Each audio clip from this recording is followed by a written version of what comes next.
Is a high BMI really the cause of health problems and early mortality? What if your BMI said nothing about your health?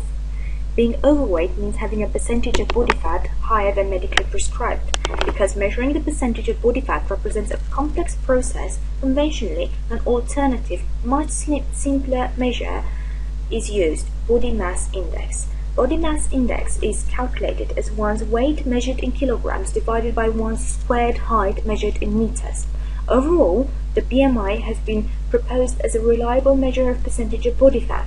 However, there has been a lot of controversy regarding the accuracy and relevance of BMI measurement, as it simply is a measure of weight and height and not a direct measure of fat distribution or health risks. For example, some people that have high bone density, high muscle mass, and little fat, for example bodybuilders or very fit athletes, represent an exception from the conventions of the BMI. This is because these people's higher than recommended BMIs are not a reflection of higher than medically prescribed percentages of body fat.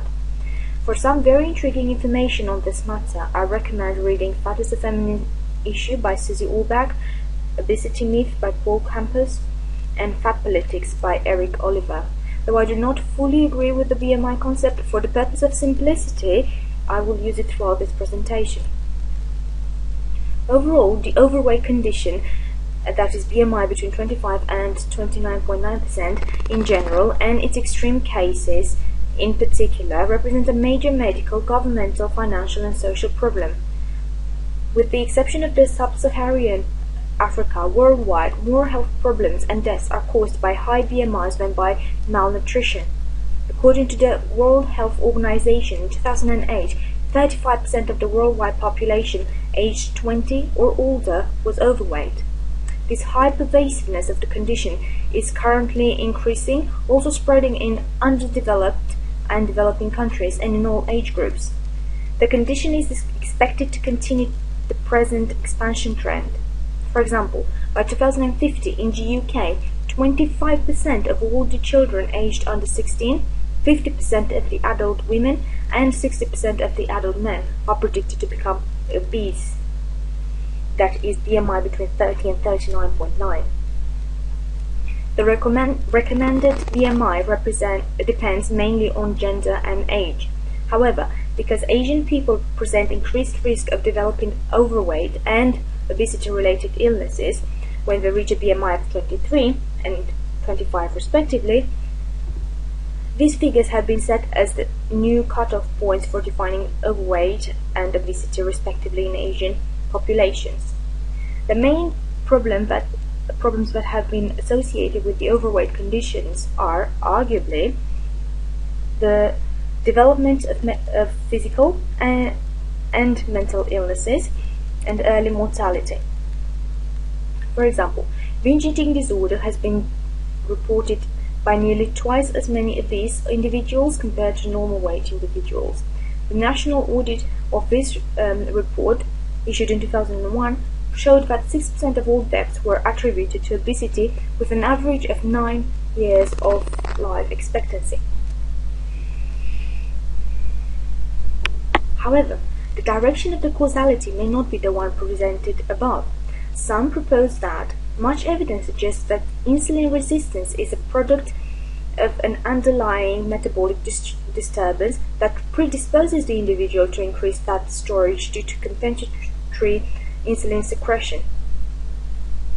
In other words, obesity may be an early symptom of diabetes as opposed to its primary underlying cause. On a similar note, to what extent hypertension is caused by fat is unclear. BMI is more strongly associated with blood pressure than percentage of body fat.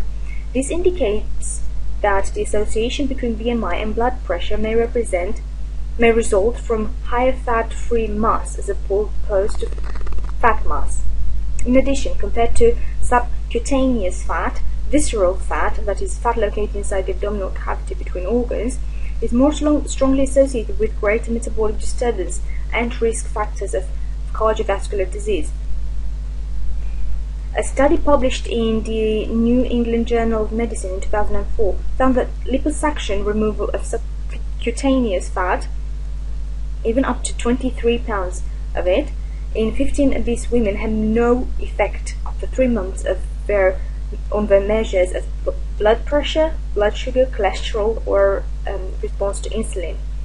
Weight loss through diet and exercise, on the other hand, triggers many changes that have positive health effects.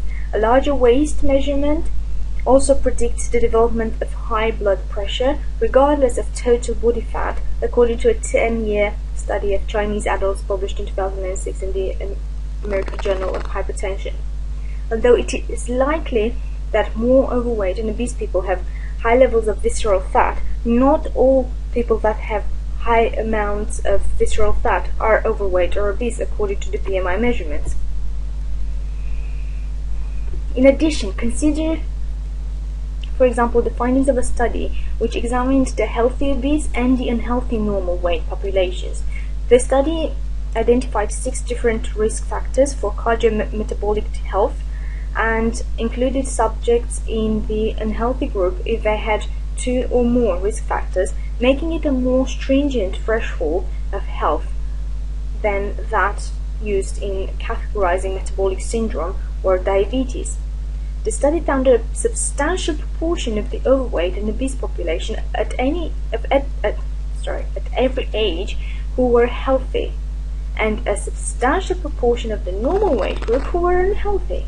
According to psychologist Deb Borgard, around 31% of the population is wrongly considered ill or healthy when BMI is used as a replacement measure for health. This leads to high levels of unaddressed illness in normal weight people and higher than needed costs for the over-treatment of overweight people. There is also considerable debate on the reduction of mortality following weight loss. Here is what 2 recent scientific reviews of the existing research conclude. The first one says, most prospective observational studies suggest that weight loss increases the risk of premature death among obese individuals. This is surprising because clinical studies show that weight loss generally leads to overall improvement in cardiovascular risk factors. Of the studies evaluated, 2 found decreased mortality with intentional weight loss, 3 found increased mortalities, and 4 found no significant association between intentional weight loss and total mortality. Thus, it is still not possible for health authorities to make secure recommendations on intentional weight loss. More studies designed to specifically address this issue are warranted. The second scientific review concludes by saying overweight and obesity are associated with increased mortality and morbidity, although the range of body weight that is optimal for health is controversial. It is less clear whether weight loss benefits longevity and hence whether weight reduction is justified as a prime goal for all individuals who are overweight. The purpose of the present review was to examine the evidence base for recommending weight loss by diet and lifestyle change as a means to prolonging life. Intentional weight loss had a small benefit for individuals classified as unhealthy,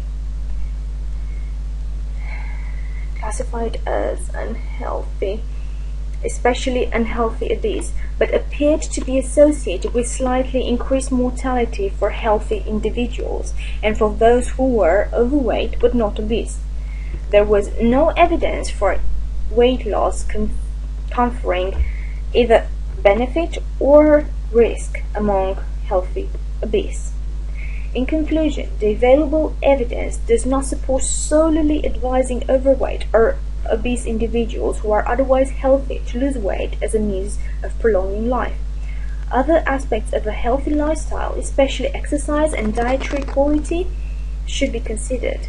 However, well-designed intervention studies are needed clearly to disentangle the influence of physical activity, diet strategy, and body composition in order to define appropriate advice to those populations that might be expected to benefit. Most of the time, being overweight remains a lifetime-long condition. This is partly because the most widely utilized weight loss interventions have very poor long-term success, and I refer here to the aiming to increase engagement in regular exercise and to reduce caloric intake. This is in striking contrast with the worth of the weight loss industry, which has been estimated at $58.6 billion annually in the US, and this is quite an old number.